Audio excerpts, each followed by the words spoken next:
ये जैस्पर है, एक गरीब भिखारी। इसे याद नहीं रहता कि कब इसे खुराक और पैसे के लिए भीख मांगने को भटकना पड़ता है।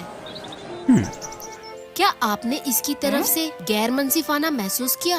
क्या आप हैरान हैं कि जैस्पर को अपनी जिंदगी बदलने का मौका नहीं मिला? ठीक है, इसके पास सिर्फ एक बार नहीं था और ये आपके लिए एक कहानी है। जैस्पर की जिंदगी इस तरह गुजरी। एक दिन के लिए वह एक छोटे से दूर दराज गाँव में घूम रहा था। वह सारा दिन सड़क पर बैठा रहा, लेकिन किसी ने उसे कुछ नहीं दिया। मैं कितना बदकिस्मत हूँ, सारा दिन पेट में डालने के लिए कुछ भी नहीं। आज रात भी मुझे भूखा रहना होगा। चलो अब आराम के लिए कोई जगह ढूंढते हैं। जैस्पर को एक पुराना छोड़ा मंदिर मिला। ऐसा लगता है कि यह जगह काफी अरसे से दौरा नहीं किया गया, जिसकी वजह से बाग में घास वाकई लंबे और शानदार हो गए हैं। मंदिर में एक देवी की बत है, क्योंकि काफी दिनों से किसी ने सफाई नहीं की, इसलिए बत के इर्द गिर्द धूल ही धूल थी। पता नहीं ये मंदिर किस भगवान की पूजा कर रहा है, लेकिन इसे छोड़ दिया गया था। यहाँ बहुत गंदगी है, मुझे सोने से पहले सफाई करनी होगी। सोचा। जैस्पर ने जोशीले अंदाज में सफाई की। सबसे पहले उसने मंदिर के सामने उगने वाली तमाम घास फूस को हटा दिया। फिर उसने देवी की बत पर मौजूद मिट्टी को एहतियात से साफ करने के लिए पत्तियों का इस्तेमाल किया। जल्द ही बत रोशन हो गई। जैस्पर को एक पुराना झाड़ू मिला और उसने अकेले ही मंदिर के कचरे को बाहर फेंका। सब कुछ करने के बाद जैस्पर को बहुत थकान महसूस हुई। वह देवी के बत के पास ही सो गया। अचानक से एक चमत्कार हुआ। जैस्पर ने अपने ख्वाब में देखा कि एक खूबसूरत औरत उसके आंखों के सामने आती है। तुम कौन हो? इस बत की तरह तुम क्यों हो? अस्सलाम जैस्पर, मैं प्रकृति की देवी हूँ, इस मंदिर की स्वामी। यहाँ काफी अरसे से कोई नहीं है और इसे साफ करने में मेरी मदद करने वाले सिर्फ तुम ही हो। तुम्हारा शुक्रिया अदा करने के लिए मैं तुम्हें एक तोहफा दूंगी। जैस्पर को भूखा देखकर देवी ने उसे गेहूं की एक बड़ी बोरी देकर मदद करने का फैसला किया। ओह, बहुत बहुत शुक्रिया प्रकृति की देवी। देवी के गायब होते ही जैस्पर चौंक जाता है। वह हैरान हुआ क्योंकि उसके पास वाकई गेहूं से भरी एक बोरी थी। तो ये सच है, ये कोई ख्वाब नहीं है। देवी ने मुझे गेहूं की ये कीमती बोरी दी। इसके साथ मैं भूख की फिक्र किए बगैर महीनों तक खा सकता हूँ। जैस्पर खुशी से देवी के बत का शुक्रिया अदा करता है। फिर वह गेहूं की बोरी को लेकर मंदिर से निकल जाता है। वह जीने की भीख मांगता रहा।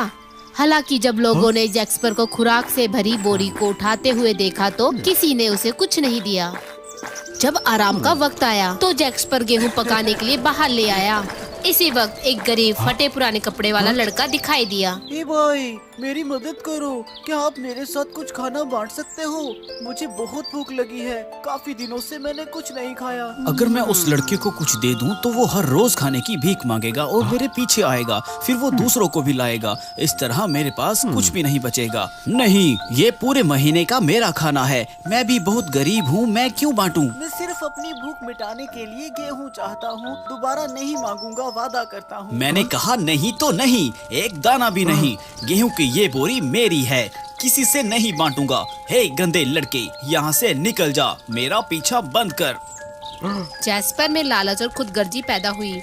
लड़के के इंतजार के बावजूद जैस्पर ने उस पर कोई रहम नहीं किया, क्योंकि वो उसी के हालात के जैसा था। खाने और आराम करने के बाद जैस्पर अपना सफर जारी रखता है। रास्ते में वो बहुत सतर्क था। मुझे इस गेहूं की बोरी को छुपाने के लिए कोई खुफिया जगह तलाश करनी होगी ताकि कोई इसे चोरी न कर सके। अब कहाँ छुपूं? उसी वक्त जैस्पर ने अचानक राहगीरों को एक बहुत ही दिलचस्प मामूलात के बारे में बात करते सुना। क्या आप जानते हैं कि मलिका हमारे गांव में है? तुम्हें कैसे पता वो मलिका है? वो खूबसूरत लिबास पहने शानदार लग रही थी और सोने और चांदी के जेवरात सबसे बांट रही थी। ठीक है, मलिका ने गांव को मरते हुए देखा होगा, तभी तो मदद के लिए हाजिर है। चलो, इंतजार किसका, जल्दी चलो। मैं खुशकिस्मत हूँ। क्या मलिका अपना सारा सोना यहाँ बांट देगी? मुझे वहाँ जल्दी पहुँचना होगा ताकि मैं अपना हिस्सा न खो दूँ। रास्ते में अपने गेहूं की बोरी को पीछे ना छोड़ते हुए जैस्पर दूसरे बहुत से लोगों के मुकाबले सुस्त था। क्या मैं जल्दी पहुंचने के लिए इस बोरी को फेंक दूं? नहीं, गेहूं और सोना मुझे दोनों चाहिए, कुछ नहीं छोड़ूंगा। दरअसल इस मुल्क की मलिका वाकई में लोगों की मदद के लिए सोने के सिक्के बांटने के लिए समर्पित है। सब लाइन में खड़े हो, अपनी बारी का इंतजार करें। मुझे यकीन है कि आप सभी के लिए इतना सोना काफी होगा। जब जैस्पर पहुंचा तो उसके सामने सोने लेने के लिए लोगों की लंबी कतार लगी हुई थी। चलो चलो, लाइन में चलते रहो, लड़ना नहीं है। गेहूं की बोरी के कारण मैं लेट हो गया हूं। जब मेरी बारी आएगी तो सोना खत्म हो जाएगा। इसी तरह मलिका ने एक एक करके नागरिकों को सोने का वितरण किया। सोने का जो भी डब्बा लाया था वो भी धीरे धीरे तेजी से कम होते गए, लेकिन फिर भी वह खत्म होने ही वाली थी। अरे नहीं नहीं, मुझे सोने के लिए जल्दी कतार में खड़ा होना पड़ेगा। जैस्पर के सामने उस दिन वाला वही गरीब लड़का था।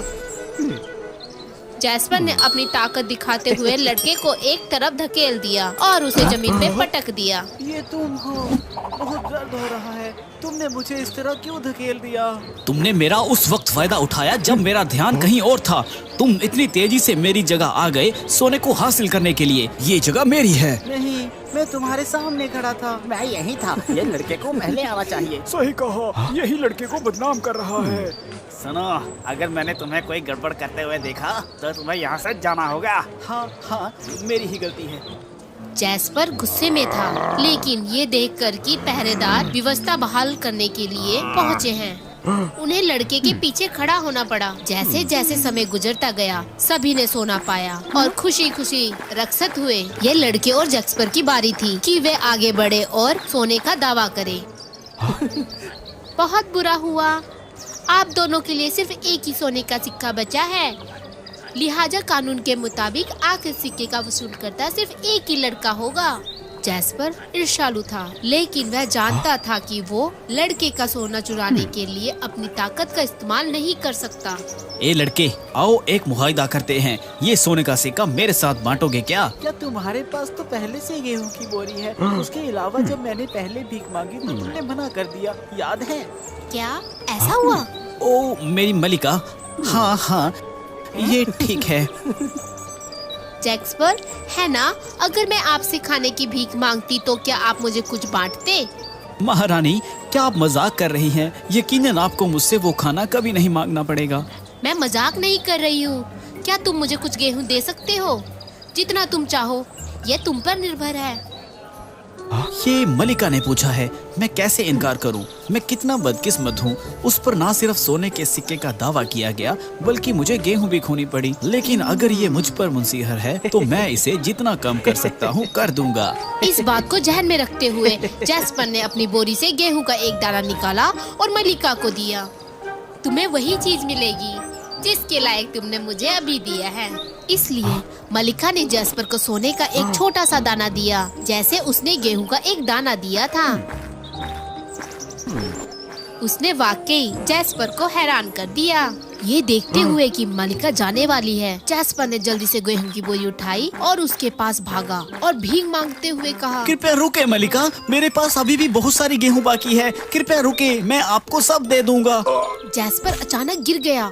गेहूं की बोरी भी गिरकर बाहर आ गई। गेहूं के ढेर में सोने का एक छोटा सा दाना छुपा हुआ था जो नाकाबिल शिनाख्त था। हे खुदा, मैं कितना बदकिस्मत हूँ। मेरा सोना कहाँ है? मेरा सोना कहाँ है?